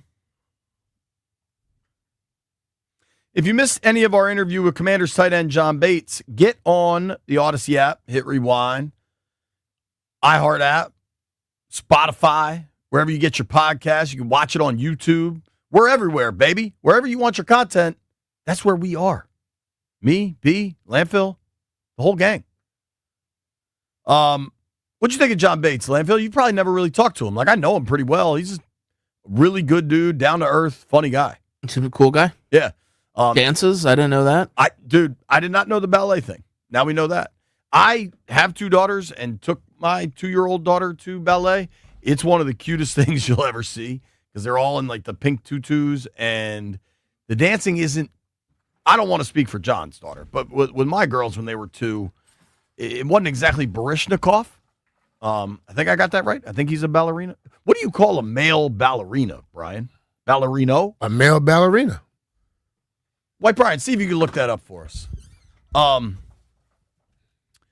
much of Chiefs Eagles did you get to watch? Not much. The tush push was particularly obnoxious. I was listening to the Chief Eagles as we were driving back. Okay.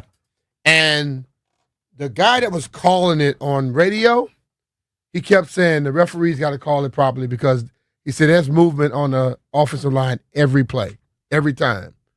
And that's true. So if the NFL is going to allow them to jump, then they better start allowing the defense to do whatever the hell they want to do. My quarrel with the play is that it's so hard to officiate that it's damn near illegal every snap. Why is it hard to officiate, or is it just that they don't officiate it? Because if everybody else can see that they're moving before the snap, you and I have seen that they line up way over the ball, then it needs to be called. If you start calling it, then maybe they will change up things that they do with it, and then they'll see that it's not so automatic for them. I believe it was a Fox game Sunday afternoon. I want to be crediting them if I'm correct. The broadcast did an excellent job. Like the cameras they had, the angles they had, it was excellent to show just how many blatant rule violations were going on with that play. And because that game was so tight and Philly couldn't get much going offensively, I feel like the Eagles ran it a ton, like more than normal. There were a lot of short yardage situations. They ran it a lot in that game. If I'm going to get it damn near 99% of the time, I'm going to run it every time I have a chance. And if the referees aren't going to call it, then why wouldn't I? So what's the deterrent? Right. Obviously, Chiefs defensive lineman Chris Jones, an all-world player, was really pissed off. I find this interesting. My feelings about Sean McVay are pretty well known. The Rams are playing the Eagles this week. Sean McVay yesterday did his Monday news conference and was asked about the tush push. I don't do a good Sean impression, but imagine this is Sean's voice. Anytime that you see certain things, you have conversations with the league office to make sure you're understanding. How is it officiated? How can we coach it? I did see some of those things last night, and that'll obviously be a big talking point because they're such a damn good team and it's such a successful play for them. Those are the conversations with the league office, but I'm sure they'll have the same ones and operate within the confines of not getting a little bit of a rolling start before the ball is snapped. They were doing that against Kansas City, and obviously there was a vote to try to ban this thing. It didn't happen. They're not going to change it in the middle of the year. Like it's here for this season. But it's here for the season, but you have rules in place that will stop things from happening that are happening. And if the league doesn't do it, the league, like they sit up here and they want to monitor everybody on everything that they do outside of sport, this, that, and the other. That play right there is costing people money because you're allowing it to happen. You're allowing the illegal things to happen on it. As we talk about it, look what you see on TV, Jay. Right. Tush push. The other kind of bubbling NFL topic has been about Tom Brady, right? Tom Brady is an owner of the Raiders. You saw him there last night. Yep. Tom Brady's also a broadcaster. The top Fox crew is Tom Brady. So he's Yep. getting some of the biggest games every week in the NFL. Mm-hmm. Last night it came out, and I don't think this should be a surprise, but in the broadcast they said Tom Brady and Chip Kelly talk 2 or 3 times a week to go over film and go through the game plan. Yeah. Chip Kelly's the Raiders offensive coordinator. Uh-huh. And then every weekend, Brady is calling a game for Fox, getting as much information. Like, you've been on those production calls. Coaches are a lot more forthright on those calls because it's to provide background information for the actual game broadcast. And if the NFL knows anything, it's those game broadcasts are our lifeblood.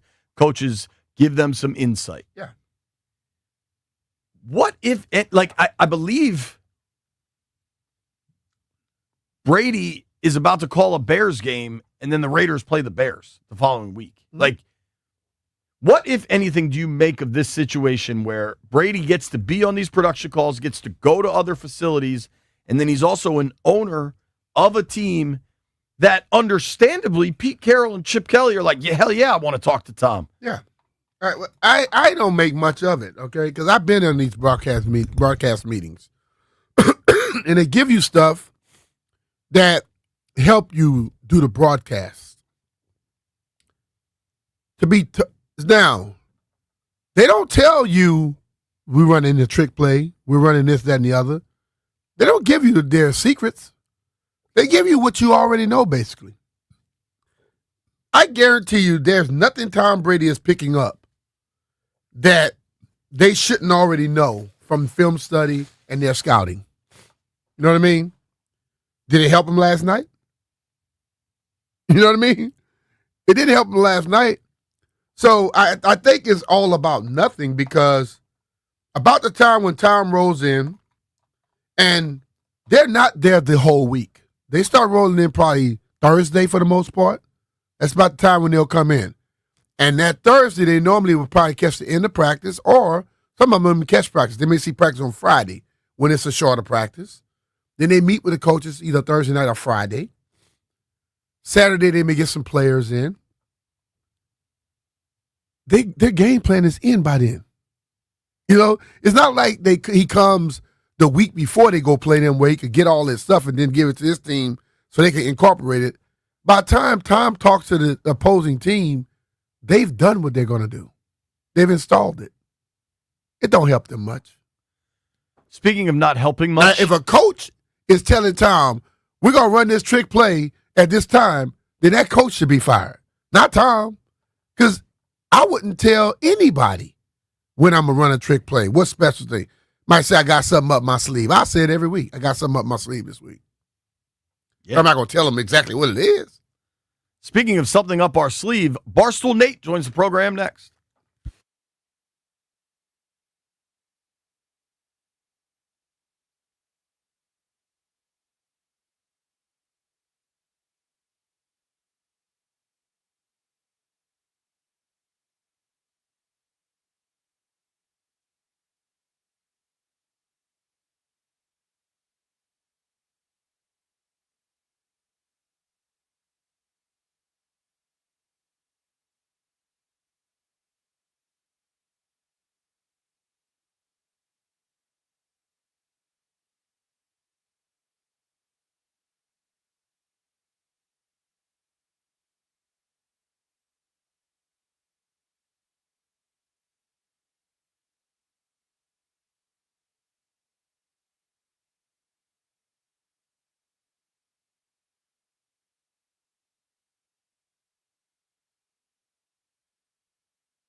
I'm Earl Forsey. This sports update is brought to you by Melwood Football. Lots of injury issues for the Commanders, obviously now heading into Sunday against the Raiders. Jaden Daniels, of course, the big concern day-to-day with a sprained left knee. Head coach Dan Quinn talked about it Monday, admitted he's not going to know much until late in the week. Yeah, we'll take it all the way to Friday and then, have a real good idea of where we're at.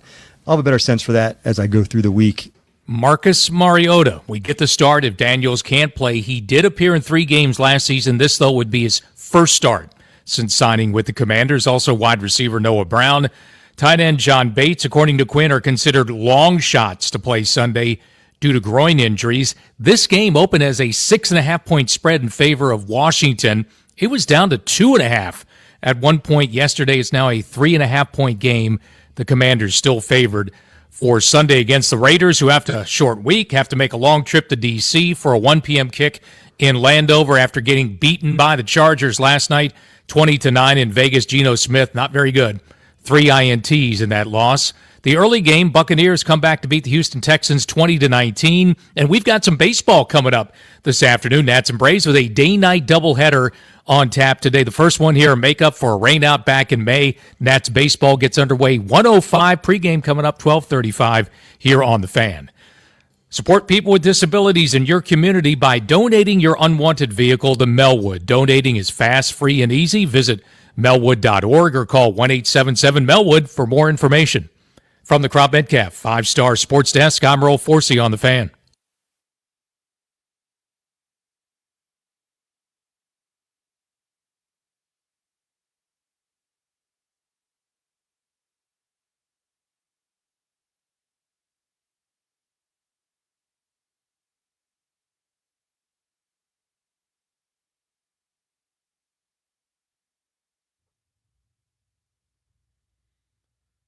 High noon in the District of Columbia.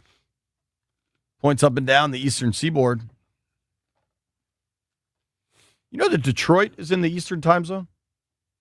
People always sleep on that. Landfill's switching it up. It's a different OAR song playing in our dear friend, Mr. Barstool Nate. Let this play. I'm curious about this.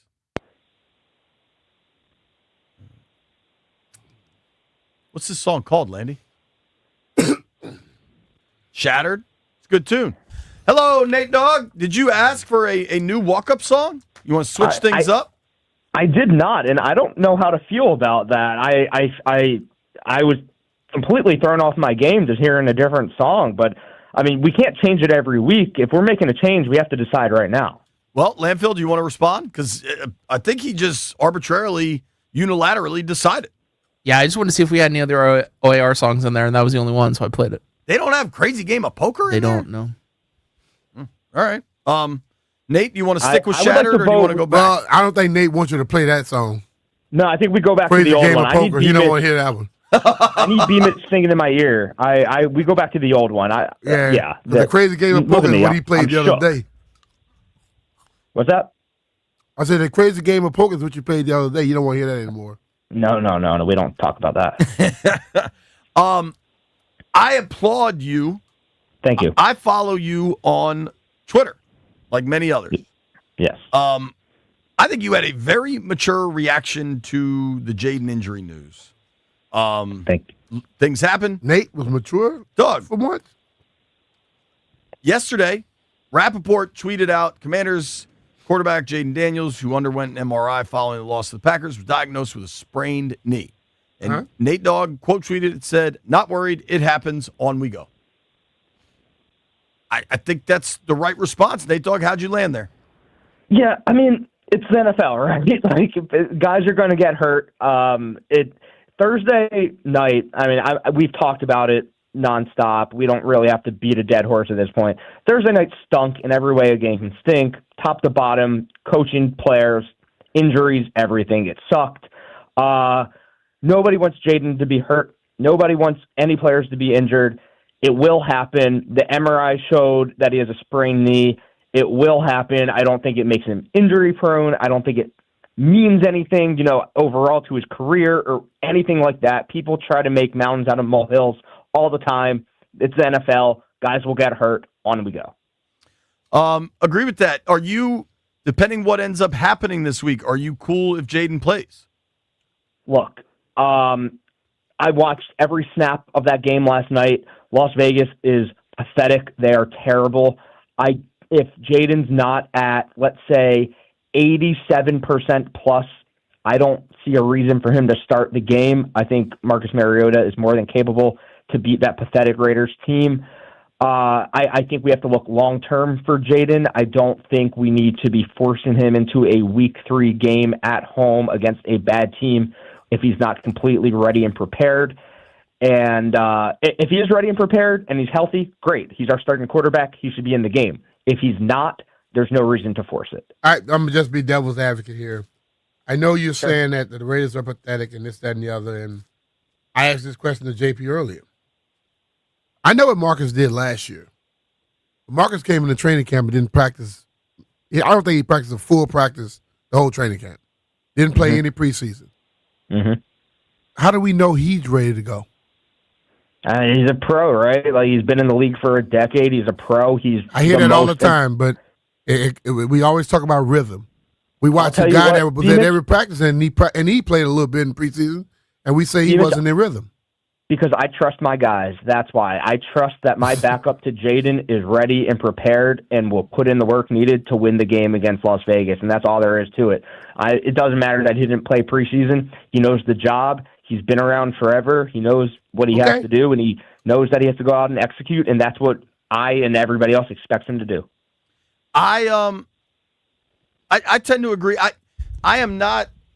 We had a doctor on this morning, Nate Dogg, Dr. Mitchell, who's a sports orthopedic surgeon, and he laid out like the actual process. And I think sometimes we, like the collective NFL fan base, ignores how advanced all of this is, like how much data they have, how much the doctors are involved, how many different things they're measuring, the analytics, all of it. I think this is going to be incredibly hard to do, not to mention I have a 4-hour radio program to fill every day. I think the way DQ said it, he's day-to-day. We got to go through everything. I think that's how this is going to go. And I don't think we find anything out until Sunday morning. Honestly, are you going to be all right?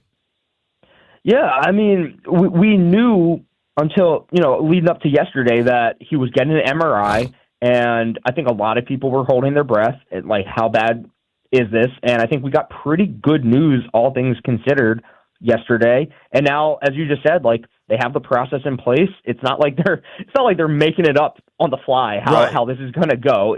They have the process. They're going to watch his recovery. They're going to see how he feels. They're going to look around and decide, hey, do we want to throw our guy out there, or does he need another week? And whatever they decide is the right call. It's the right move. And again, on we go. It's week 3. Trust the process, as they say up in Philly, right? Like, we'll just trust it. We'll let the doctors be doctors. We'll let the coaches be coaches. And we'll just move forward with Jaden if he's healthy, or Marcus if he's not. Talking with our friend Barstool Nate here on the Rude Guest Hotline. Rude makes the most reliable heating and air conditioning products in the DMV. You can follow all of Nate Dogg's work at Barstool Sports. You can follow him at Barstool Nate. Zooming out from the Jaden situation. Yep. Jaden might miss a game. I don't think it'd be 2. Maybe we'll see, right? It's going to unfold. Yeah. Eckler's out. Wise is out. Let's start there. How significant do you think those things are? Thursday was just... First tough. of all, ban Thursday Night Football. Just ban it. Get rid of it. Nobody likes it. We watch it because we're addicted to football, but boy, does it just ruin teams for the entire season. Noah Brown hurt. John Bates hurt. It goes on and on and on and on. There were not a lot of positives that came out of that game, but an overwhelming amount of negatives. And these injuries will impact the entire season. The division, it looks like it's the Eagles to win. The Eagles are a juggernaut, and the Commanders, we're going to have to fight for, the playoffs. I think we are a playoff team, and I think the schedule, Vegas, Atlanta, Chicago, Dallas, who's pathetic, Miami, who's pathetic. Who knows what Minnesota will be, come December, the Giants, who are pathetic. And so, we are a playoff team with this schedule, but health can screw up an entire season, when you least expect it. It happens across the NFL every single season. We've seen it in D.C., obviously. I don't know what else to say besides you just have to cross your fingers and hope that, our guys stay healthy and that our depth can fill in for the guys who get hurt. It's a tough league. It's a violent league, and it's going to happen. We're only on September 16th, and we're already talking about how will these injuries impact the season. Unfortunately, negatively. What else can you say? It stinks. It's tough, but unfortunately, it's next man up in the NFL, right? Like, yep. You can't dwell on it too much, which is easy for us to say from the sidelines while these guys are, going through career-altering injuries. But, But it's a fact, though. I mean, it happens. Yeah. Injuries happen in football. You know how many guys have gotten their career started because of an injury, and you didn't know what they were until they got a chance to play and showed up? That could happen as well. I look at the injuries, yes, they happen. You want the guys to play, but a lot of guys have gotten their career started when someone got hurt and a no name became a name. So look towards that as well. One of those guys, if we want to segue, is Tom Brady, who basically is coaching Las Vegas at this point while doing television at the same time. And sometimes I think people, especially like media guys, will over freak out about stuff like this. I don't think people are like making this into as big of a deal as it. Tom Brady's talking to coaches and players and GMs, hopping in the broadcast booth and then hopping in the Vegas coaching booth. It makes no sense to me at all. I'll be honest with you though, Nate, it doesn't help that much. I'll say this. We say Tom Brady's doing it. There are a lot of other people that's been in those booths either. I bet you they can't go on the sideline and call a damn game. I'll tell you what, but Tom Brady could hop on the field and still be a top 15 quarterback in the league. He's Tom Brady. I don't know. He may be able to, but he's going to need somebody to block for him. But I don't know Tom Brady getting his information to the Raiders if that's what we think is happening, and they changing up a whole game plan because of that. My thing is, Brady, it's not. I would say Tom Brady's the best to ever do it. I don't want to give him an additional edge. Let's decide what Tom Brady is. He an owner? Is he a broadcaster? Is he? He's all of them. He's a guy who had enough money to invest in the team, and he became a broadcaster. My beef is not with Tom Brady, the owner. When you're the owner, you can do what you want. Yo, the Colts owner, Mrs. Irsay now, Irsay's daughter, is on the sideline with the headset. The owners, that we can argue if it's good or bad how owners act, but they're allowed to do whatever the hell they want. Mm-hmm. Now, if there's an issue, if he was the principal owner, if he was the principal owner, maybe. But he's a guy who goes in and he talks to his coaches during the week about film. When he talks to Chip Kelly, who's installing the game plan, that stuff is done by Monday, Tuesday. He goes to talk to the other team on like a Thursday, Friday. If they're going to change up everything on Monday, Tuesday, then I think they're crazy as hell.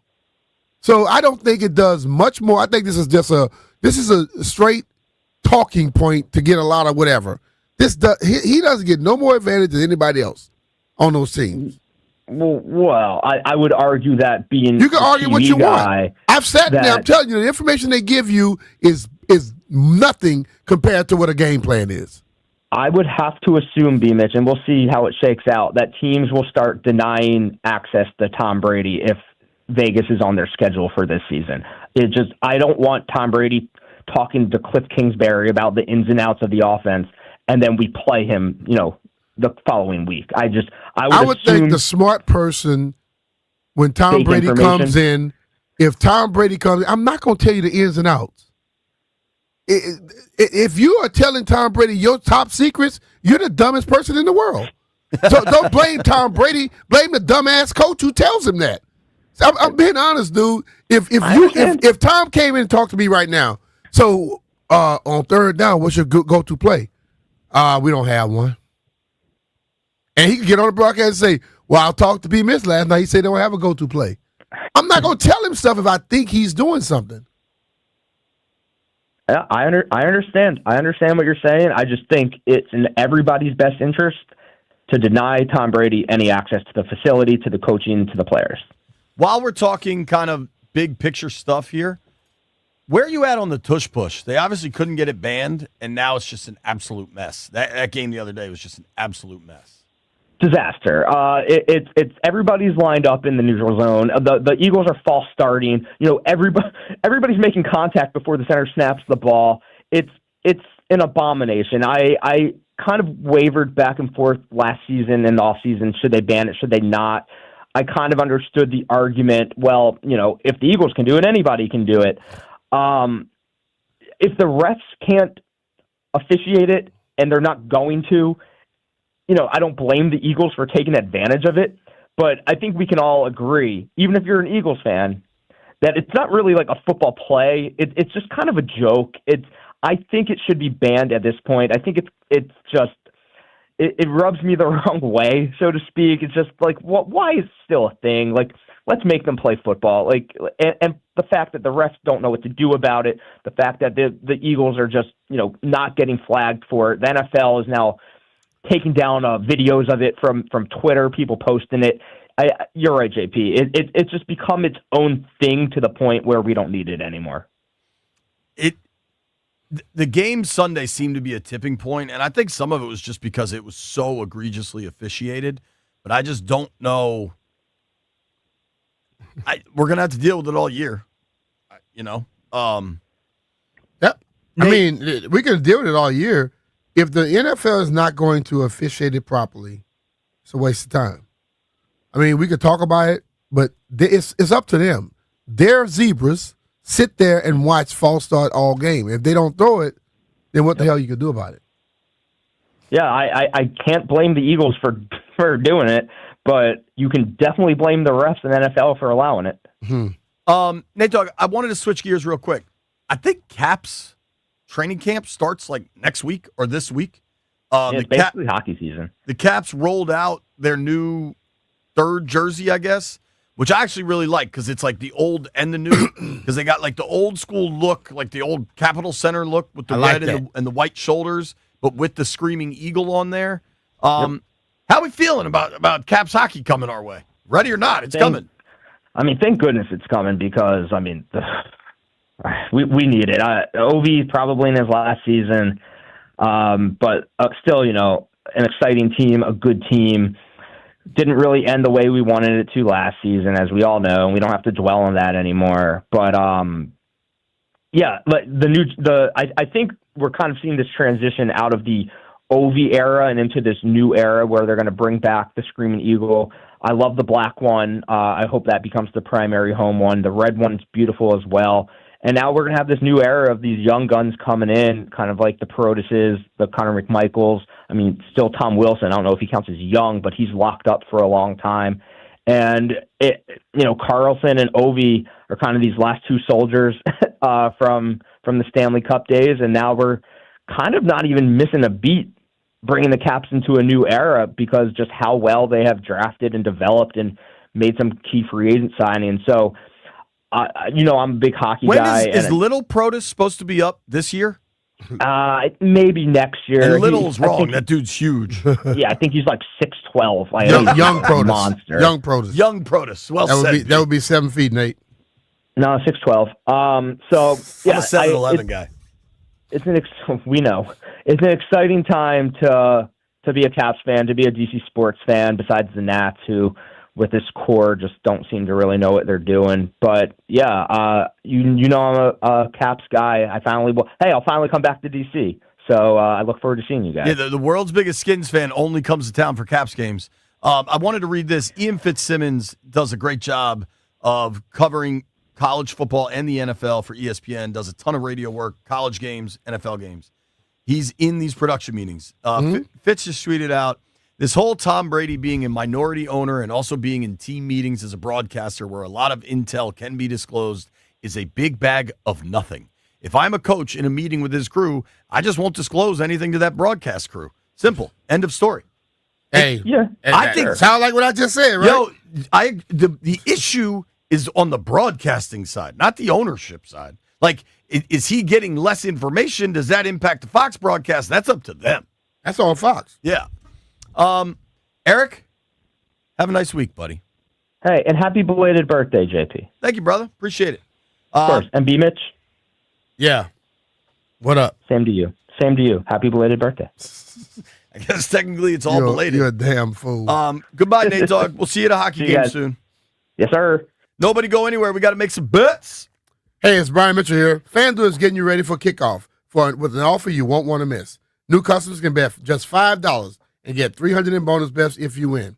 That's right.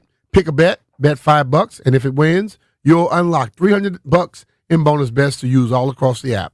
You can build parlays, bet player props, ride the live lines, whatever your style, FanDuel has you covered. The NFL season is finally here, and the only question is, are you ready to play? Visit FanDuel.com/Brian to download the FanDuel app today and get started. FanDuel, sportsbook is the official partner of 106.7 The Fan. You have to be 21 years old and present in Virginia. First online real money wager only. $5 first deposit required. Bonus issued as a non-withdrawable bonus bet, which expires 7 days after receipt. Restrictions apply. See terms at sportsbook.fanduel.com. Gambling problem? Call 1-800-GAMBLER.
I'm Earl Forsey. We're brought to you by thewindowman.com, the educational window company.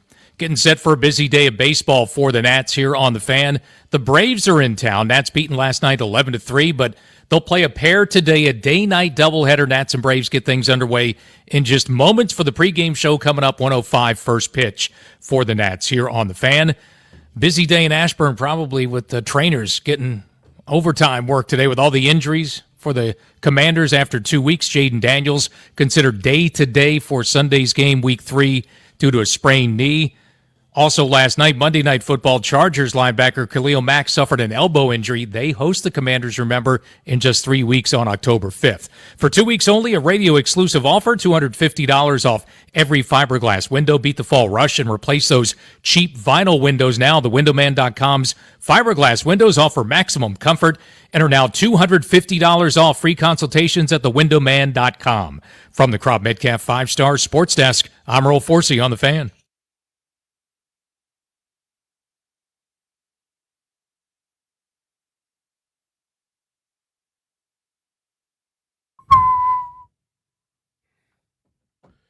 You can't count on much, but you can always count on Sundays with the NFL on CBS and Paramount Plus. Stream your local NFL game live every Sunday, all season long. Starting at just $30 for your first year.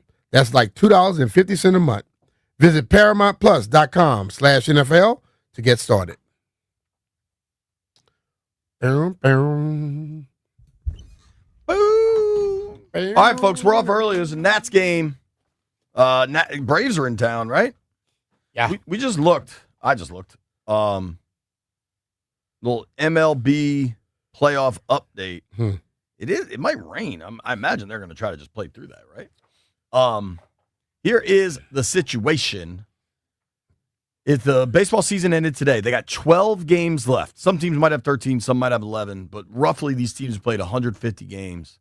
The Blue Jays would win the AL East. The Tigers would win the Central. The Mariners would win the AL West.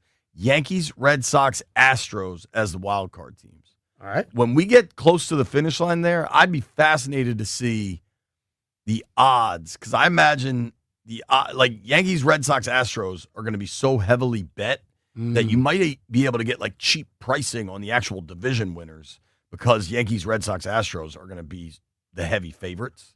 Because it's not like anybody's running away with anything. I mean, the Blue Jays record is 4 games better than the Yanks. Switch over to the NL. I'm prepared to take a stand, Brian. The Brewers have the best record in baseball. They're going to win the Central. They've already clinched the playoffs, I believe. I don't know if they've clinched the division. The Phillies, however, have clinched the division. I think they did that last night. If you saw any of the clips online, they were getting wasted, like sorority girl wasted. Dodgers are winning the West. Hardly a done deal, though. The Dodgers are 84-66. Padres right on their heels, 82-68.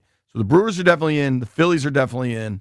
The Cubs are kind of on the Brewers' tail. I imagine the Brewers could clinch like tonight or tomorrow, though, because they're 5 games clear. So your wild card in the NL would be Cubs, Padres, Mets. Now, White Brian, I ask you a question. The Mets are 1 game up on the Diamondbacks, 2 up on the Reds, the Giants. That is a tight race for that last wild card spot in the NL. Do you think your Mets hold on to it? I think they do, only because the Giants and Diamondbacks have brutal schedules to end the year. Okay. Who do the Mets get? The Nats and the Marlins? Yeah, they still have the Nats and Marlins. The Nats going to be your problem. The Nats might show up. The Nats going to knock y'all out. The Nats have played decent baseball. That's what I want to see. They're like 6-4 in their last 10. Come on, Nats. If you're not going, make sure they don't go. Yeah, I would love that. I would love that. We want Brian to come up in here looking sad. All right, let's wouldn't be anything different than any other day. Brian has the look of Eeyore, if you're familiar with the Winnie the Pooh series. Let's make some bets.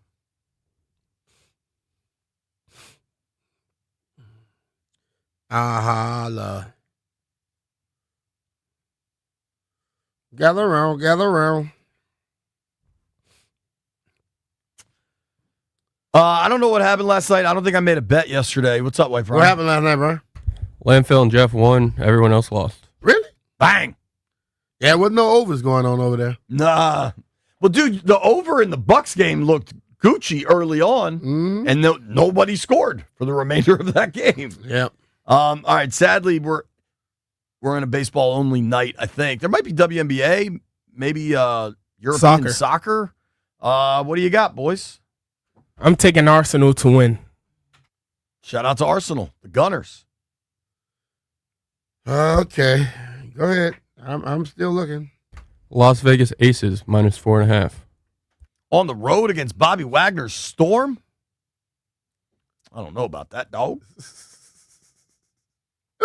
I legitimately don't know about that. Now, they're talking about a strike in the WNBA. That seems wild. The Braves parlay.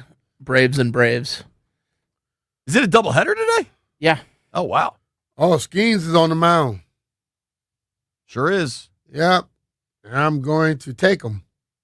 The Pirates. Landville's a hater. So that pitching matchup tonight is awesome. Chris Sale, Mackenzie Gore. The one this afternoon, Jake Irvin and Suarez, maybe not as awesome. The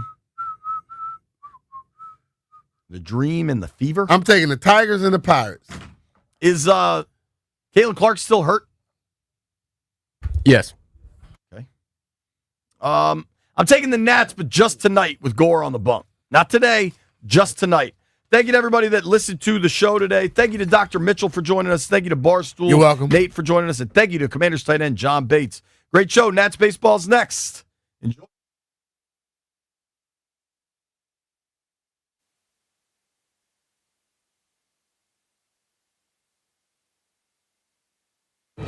This Odyssey Sports broadcast is brought to you by Geico. Switch and save. Get more with Geico. Baseball is